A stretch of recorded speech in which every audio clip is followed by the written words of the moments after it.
talagang ano eh, yung tumatak sa akin, hindi ko makakalimutan yun, ano. Imagine mo sa tagal ng panahon na yun, ano, yun yung moment na hindi ko makakalimutan na umattend ako ng APALIT. Nakalimutan ko na kung ano yung paksa ni Best dun eh. Pero yung sinabi sa akin na yun, ng ano na yun, nung miyembro na yun, hindi ko nakakalimutan. Talagang tumanim sa akin kasi parang akong natakot eh. Ganun pala talaga yun, ano, pagka nagkaroon ng malaking impact sa'yo, say, nagkaroon ka ng something like natuwa ka or natakot ka, parang meron talaga siyang ano eh, may last recall sa'yo eh, no? Hindi mo siya makakalimutan. Hindi yung talagang narinig na ako nung naanin na ako. No? At naging, ano pa yun, naging consistency best doon as early as 2000, di ba? Tinayuan talaga ng pader, no?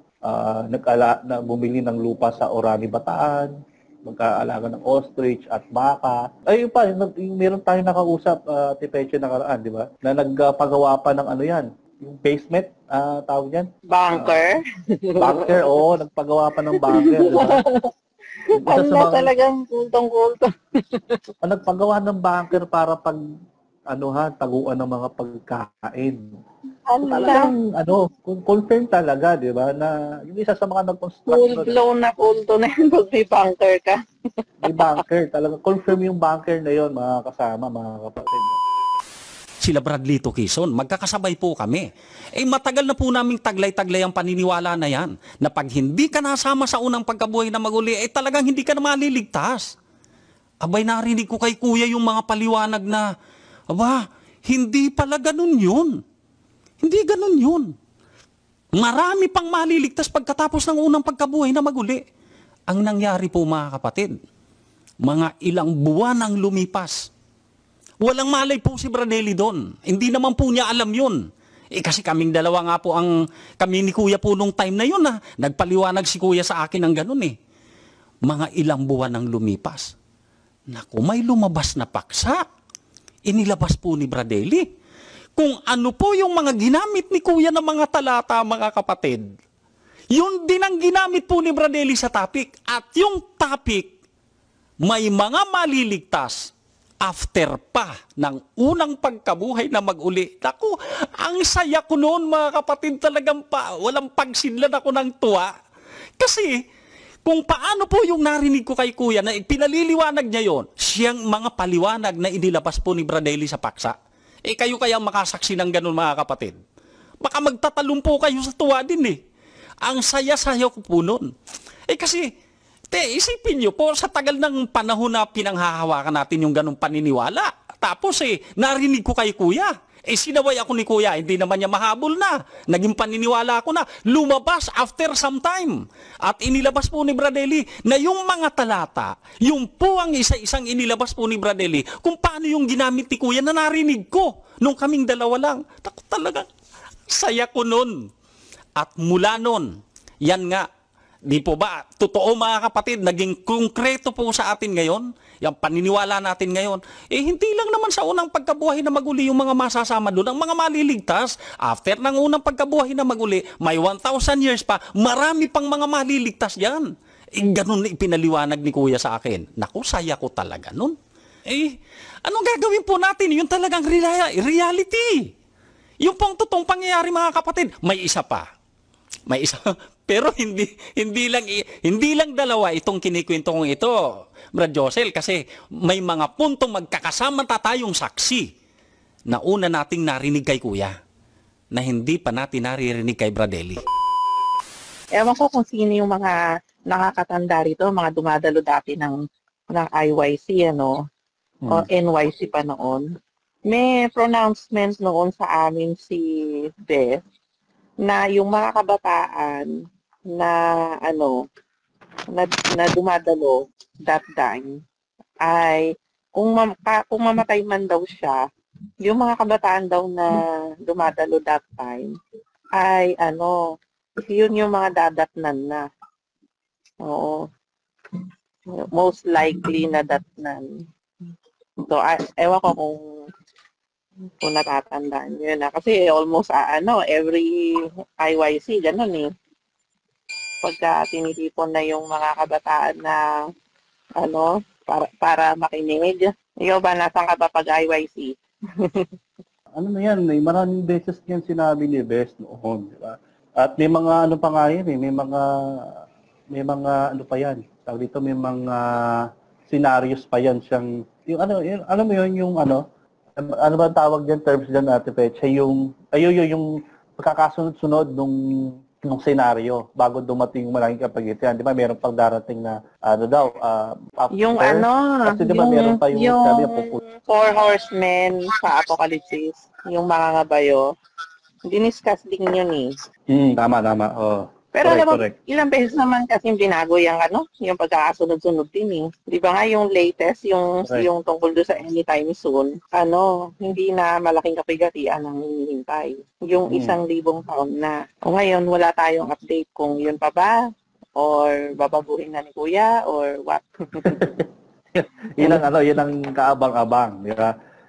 So, dapat nga may update yan eh. Wala nang reinforcement kung yung tungkol sa kasi 'di ba kung ikaw kung malapit na talaga dapat may reinforcement, hindi yung puro kapag-ibig diyan ilang taon na, 4 na taon na, yung Correct.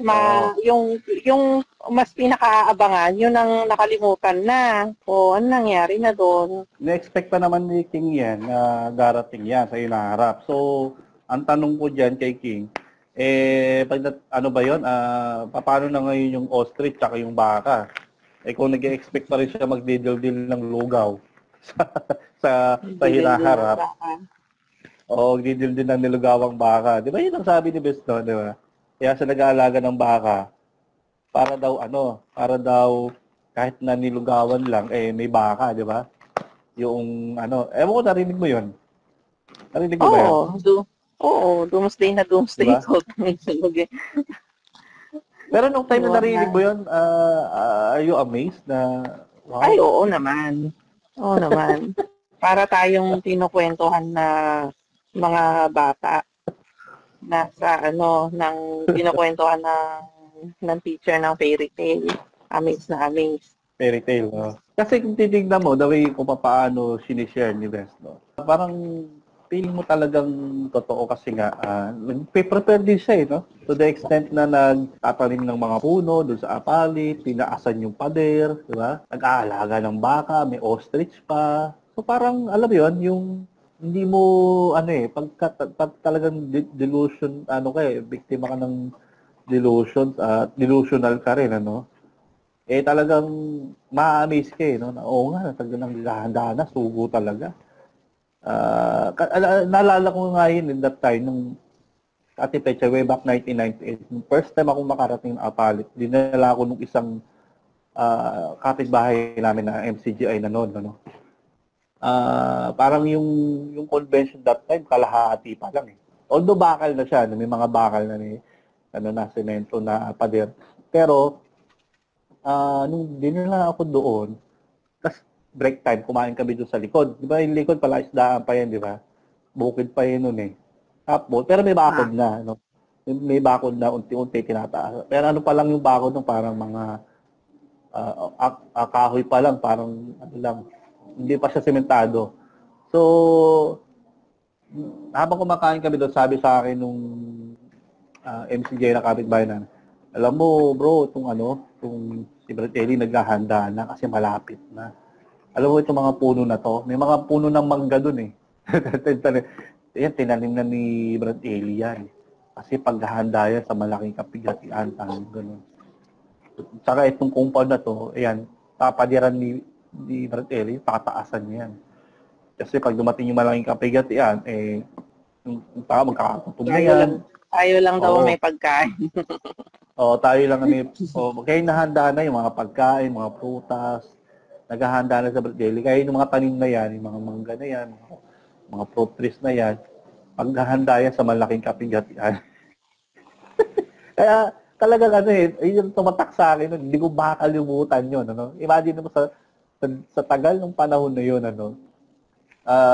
yun yung moment na hindi ko makakalimutan na umattend ako ng Apalit. Nakalimutan ko na kung ano yung paksa ni Best dun eh. Pero yung sinabi sa akin na yun, nung miyembro na yun, hindi ko nakakalimutan. Talagang tumanim sa akin kasi parang ako natakot eh. Ganun pala talaga yun, no? Pagka nagkaroon ng malaking impact sa'yo, let's say, nagkaroon ka ng something like natuwa ka or natakot ka, parang meron talaga siyang, may last recall sa'yo, no? Hindi mo siya makakalimutan. Kaya hindi ko makalimutan yun, eh. And, hindi yun talagang narinig na ako nung na-anid na ako, no? At naging naging consistency best doon as early as 2000, di ba? Tinayuan talaga ng pader, no? Bumili ng lupa sa Orani, Bataan, magkaalaga ng ostrich at baka. So talagang siya talagang yung meron tayong nakausap Peche nakaraan, di ba? Na nagpagawa pa ng yan. Ano tawag doon yung basement, tawag yan? Bunker? Bunker, oo. Nagpagawa pa ng bunker, di ba? Talagang kultong-kultong. Nagpagawa ng bunker para taguan ng mga pagkain. Talagang, confirm talaga, di ba? Na yung isa sa mga nag-construct. Full-blown na kulto na yun pag may bunker ka. May bunker. Talagang confirm yung bunker na yun, mga kasama, mga kapatid. Talagang naghahanda at talagang naka-mindset si Bes na darating talaga yung Great Tribulation. Until such time na nung umalis siya ng Pilipinas, siguro nahimasmasan at si Pecha. Nakita niya, laki pala ng mundo. At ang daming mga tao pala na alam mo yun, parang nakita niya na taka muna, parang malabo yata yung Great Tribulation.